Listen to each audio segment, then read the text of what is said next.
Halo, jumpa lagi bersama saya dalam studi Al-Quran. Kali ini saya mau ajak Anda untuk melihat problematika Al-Quran.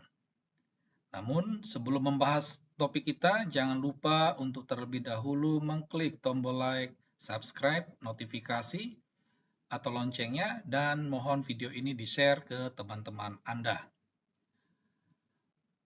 Akar dari problematika Al-Quran itu adalah sumber dari Al-Quran itu sendiri. Apakah dia ini merupakan wahyu Allah atau sabda Muhammad? Ya, pernyataan bahwa Al-Quran itu sabda Muhammad itu sepertinya cukup tren ya di bulan Juni 2023. Ada beberapa tokoh menyatakan bahwa Al-Quran itu ternyata memang sabda Allah. Nah, tetapi kami tidak mau merujuk kepada pernyataan mereka itu. Kami mau mengajak Anda untuk menggunakan nalar akal sehat ya dengan melakukan penelaahan ya. Jadi akar problematik Al-Quran itu ada pada pernyataan apakah Al-Quran itu wahyu Allah atau sabda Muhammad. Jika dikatakan bahwa Al-Quran itu merupakan wahyu Allah, maka dalam Al-Quran itu harus tidak ada kekacauan, ya. Itu. Bahwa Al-Quran itu harus bebas dari kesalahan. Bahwa harus ada kejelasan, harus ada konsistensi. Karena apa? Karena sumbernya itu adalah Allah. Allah yang maha sempurna, Allah yang maha benar, Allah yang kekal.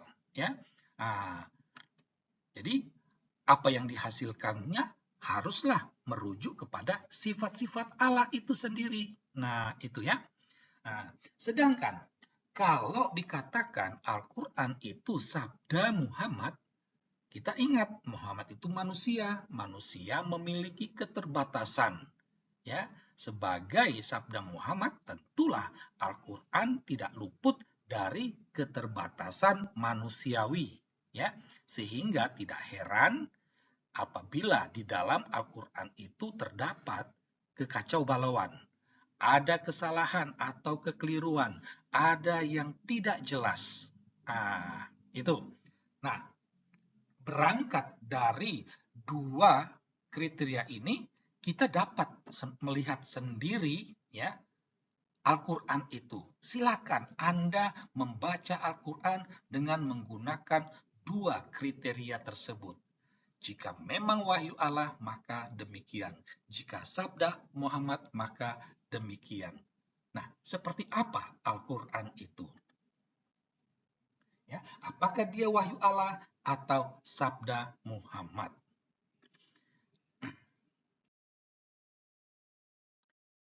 Nah, kita lihat ya kalau kita membuka Al-Quran, kita dapat menemukan ada begitu banyak ayat ya ayat Al-Quran di mana terdapat pertentangan dengan ilmu pengetahuan ya. Nah, misalnya tentang asal usul manusia ya. Itu ada banyak ayat-ayat Al-Quran ya dari sekian surah di mana semuanya itu bertentangan dengan pengetahuan. Dia tidak selain dia tidak jelas dan suka berubah-ubah ya. Itu.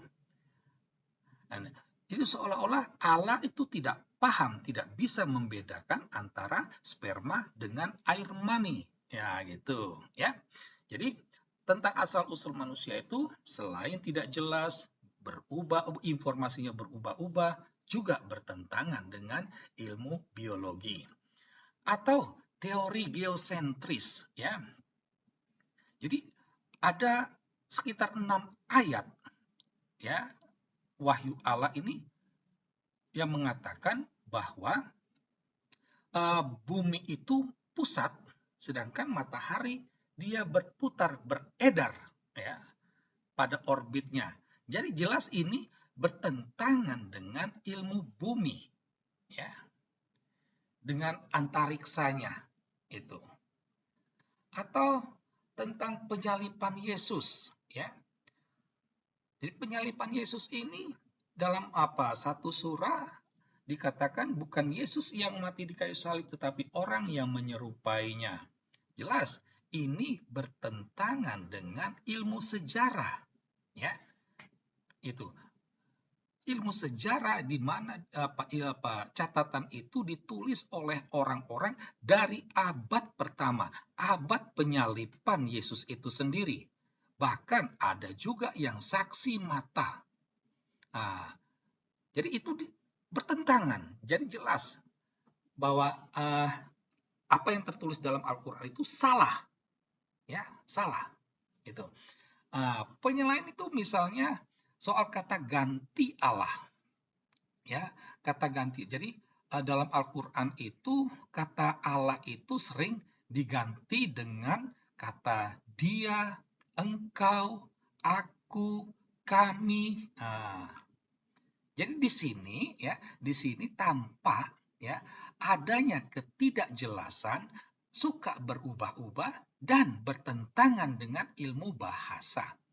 Bagaimana mungkin, ya, wahyu Allah yang berbicara, tapi dia menggunakan kata dia, tapi dia itu merujuk kepada Allah. Ini kan tidak masuk akal, bertentangan dengan maksud bahasa. Atau kata aku, ya, tetapi itu diterjemahkan dengan Muhammad, ya kan? Jadi kan tidak jelas ini, ya. Jadi ini hanya beberapa poin, 4 poin saja. Masih banyak hal-hal lainnya yang di mana menunjukkan kekacau balauan, ya. Nah, dari pemaparan itu, ya, kita dapat mengambil kesimpulan logis, ya. Jadi dengan berangkat dari pernyataan Al-Quran itu wahyu Allah atau sabda Muhammad, ya. Setiap pilihan itu mengandung konsekuensi, ya. Jadi misalnya kalau dikatakan Al-Quran itu wahyu Allah, maka konsekuensinya Allah Subhanahu wa Ta'ala ini terlihat bodoh. Ya, bagaimana Allah yang Maha Tahu itu kok bisa keliru? Bagaimana mungkin Allah yang Maha Sempurna kok bisa menghasilkan sesuatu yang kacau balau? Ini kan bodoh banget gitu. Konsekuensi lainnya itu Allah Subhanahu wa Ta'ala terlihat tidak sempurna. Karena itu ada kacau balaunya tadi, ya. Bahwa Allah Subhanahu wa Ta'ala ini tidaklah jelas. Ya, Allah yang tidak jelas. Ini konsekuensi kalau kita mengatakan bahwa Al-Quran itu wahyu Allah. Konsekuensi lain, tampak Allah Islam itu lebih dari satu. Ini konsekuensi lain. Karena penggunaan kata ganti Allah tadi, itu bisa menimbulkan persepsi atau kesimpulan logis Allah itu ada lebih dari satu, gitu ya. Nah, tapi kalau kita mengatakan Al-Quran itu sabda Muhammad, maka kita dapat memaklumi kekacauan atau ketidakjelasan yang ada dalam Al-Quran. Nah, jadi mana pilihannya? Apakah Al-Quran itu tetap wahyu Allah atau sabda Muhammad? Silakan Anda menjawab sendiri. Sekian dan terima kasih.